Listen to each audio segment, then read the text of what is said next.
Hi guys and welcome to Bomb Anime. It's your girl Ruka. And Big Boy Summer here bringing you another episode of Burning Kabaddi. I thought we were going to get to the end of the match and we didn't, so we actually still don't know who's winning the bet right now. But it is looking dicey for me. It's looking like they might actually do it because Ojo's on the court, and I really did not think that he was actually going to come onto the court because he said he wasn't.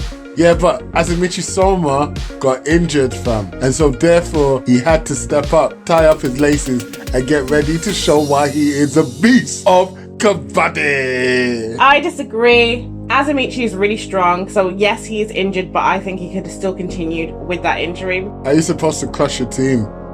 He was injured when he walked onto the court, and he was, playing kabaddi. Yeah, but how are you supposed to crush the opposing team if you don't have context for their destruction? As he said, Ojo was being meticulous. I think this was all planned by some mastermind voodoo warrior princess thing. I don't know what you're talking about. Okay, so we saw Ojo come onto the court and he basically ended up with a low knack, but he managed to get the points right back up. So, okay, not right back up. It's not like they're head to head right now, but the way that Ojo is moving, it seems like they'll be head to head in a minute.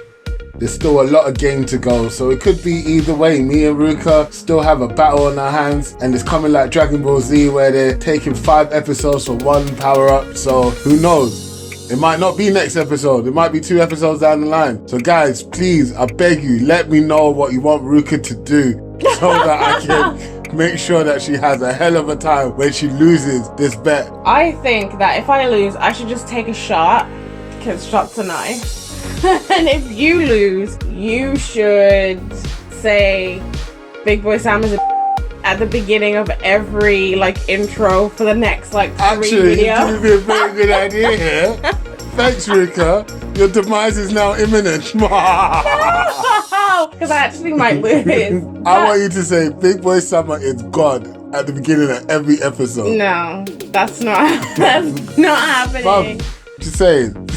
Anyway, Takia is actually a beast. Now, I know we saw last week that he was kind of hard with the way that he was going, but seeing him and the way he moves in this match is different to the way that we saw him in his practices. It's actually unbelievable. And I'm starting to think that you're right, because I'm pretty sure that in the opening, Takia is on their team. Really? I'm not sure. You went from pretty sure to I'm not sure, fam. Pretty sure is that gives you the allowance to be wrong, and then if you're wrong, you could just be like, well, I didn't say I was completely 100%. So your scope is this big, what? Look, listen, you're right, he is a beast. The way that he moves is crazy, but he's still no match for the types of Rengoku and for Ojo. He's still not in their league, and I guess that might be the mandate if he is in the opening on their team. That's why he moves forward, because even Rengoku's not on his league for Ojo. He's not even close. I think that Takia is a match for his captain, because he doesn't strike me as the kind of person that enjoys losing over and over again. He says, I'm the top, I'm the best kind of person, and he also said he's not playing against any other teammate, only the captain, because it's only fun when it's him. So I think that they're probably evenly matched. Both of them can win against each other when they're playing each other. Now, Ojo, on the other hand, like I said, when we first saw him, he's God mode, but limp. Wow, okay. Phrasing much, but alright. I said what I said. Wow. He can't rise to the occasion, Okay, look, I'm not talking about any of that. I'm just talking about the way his arms move and the way his body moves from side to side. What were you talking about, Big Boy Summer? Him having an injury and it playing up at some point maybe in this show, and maybe you winning because of that. I'm scared of that. Good save, guys. Good save. Bad save. This match is exciting, and what I actually like is something that is a small tiny part of the episodes, and that is the football coach and the players that he has brought with him to actually spectate, because he had no idea about kabaddi, and he's got his little kabaddi book, and as he's watching the match, he's really quick thinking, you know, like, although he's comic relief and he was like just silly, he's actually smart. He's picking up on the sport, he's making connections between that and football, and he's also got his kabaddi book, and he is flipping through that bad boy real quick, and also telling the other players like what the rules are and why things are happening on the court. It's also a good way to explain to us certain things that are happening, so we don't just have Mizumi and Date explaining and Ida explaining things to Yoigoshi mostly throughout the match. We also have the coach, which is a good element, so it doesn't feel as if we're just being talked at the whole time. Very good use of a side character. He's intelligent, let's be honest. The first thing he did was try to get Yoigoshi, so you already knew that he was a smart guy. He knew what to do. And he understands sports. Certain sports have certain things. He understands the power of momentum. So yeah, you're right. They used him really well. And I just hope my team wins so that I can win this bet. You can win so I can take a shot. Like, that's a really That is not what punishment. we're doing, fam. Nah, fam. That's like a terrible... We're gonna let the audience decide. We're gonna give it to the streets.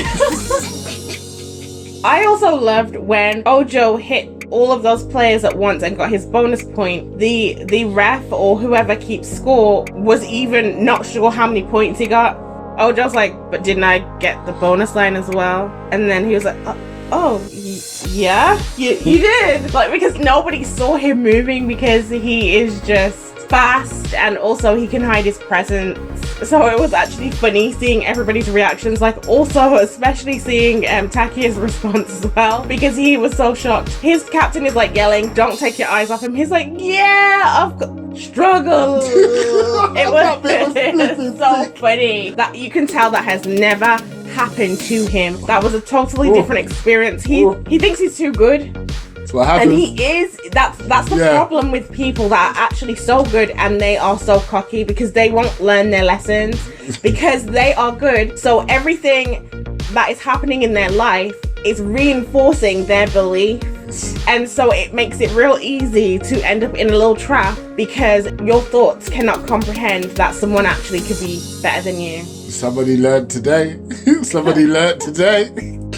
Look, Ojo was the man of the match so far. He was the man of the episode. He came in like Madara Uchiha in that great ninja war and started doing the business. And not only that, he got the whole team morale back up. And he had a little fun with the opposition as well. Hey, everybody, I want you to look at your Goshi and give him some dirty looks. That was really funny. When they all had that like dark look, and the other team was like, wait, they're losing, right? Like, they're so intimidating. But I really do disagree with Ojo's decision to go onto the court and to actually take part in this. Of course you do, because you're going to lose the bet. No, it's actually not about the bet. First of all, I didn't think that this match should have happened in the first place. Like I said before, it's very premature, and we can see why. All the reasons why it was premature, we can see in the poor performance of the team. Yeah. The fact that during the match, they're saying, oh, sorry, we didn't teach you that. You didn't teach them all the rules before you decided to have a practice match, and against a really top school as well. It happened too soon, and if Ojo decided to do the practice match, he should have sat down and let his team learn some lessons from this match. What good is it going to do for him to come on and win by himself? I hear what you're saying. I'm sort of there with you, but not quite, and this is why I'm not. Date and Mizumi and Ira have all been there. The only two people who need to learn something is Azumichi and Yoigoshi. Now, because of Yoigoshi's personality, watching Ojo fills him with jealousy and frustration because he can't do it. So seeing it again is sort of making him better. Now with Azumichi, I can understand your point. Yeah, maybe he needs to lose something, but he was so scared in the beginning and he found his footing and got his confidence up. Azumichi doesn't need to be broken down. He needs to be built up. He's kind of been neglected a little bit in this show in terms of training. Or maybe it's happened more off screen than we've been giving credit to. I feel he came on at the right time so that I could, win the bet. I don't want them to be broken down, but what I'm saying is if you've brought them here, let them fight it out, win or lose. It's for them to do. Yeah, Yoigashi can watch his captain, he can watch Ojo, but he can watch him in the practice match. Like, he did watch him. He mimicked him. I just don't agree with him getting up, because he also said, you know, oh, I'm just gonna do the loner again and we'll be even. Fair enough, but the team isn't doing anything. You're saying Mizumi, Date, and Ira have been here. What good has it done them? I didn't see the fruits of anybody's labor. And as far as I know, I don't know how many matches all the other teammates have had, because they really do seem quite new to the sport. And on top of that, they don't have a full team. Therefore, the chances of them actually being able to compete with other schools is very low. I know that they said that the numbers like sort of fluctuate, but they did say they needed 5 aside, and they've only just gotten their 5 players. So okay, I don't know how much experience this team has had as a whole. Also, you saw that their defense was totally like messed up. They have not actually bonded as a team the way a team needs to bond in order to know how other people are moving. Any of the team sports, you can see when a team is like gelled together properly and they know how the other person is moving. They move into the right spots because they understand how each other move. This team does not give me that. They do not know how each other move at all. They don't even seem to really know how they themselves move either. So like I said, I'm sticking to it. This is a very premature match. Okay, I hear you, but like, look. Ojo can't show off all his talents in front of his scrum team because they're too scrum for him. He had to come on the pitch. He had to go against Rengoku, had to duppy man so that people understood this is what you are aspiring to.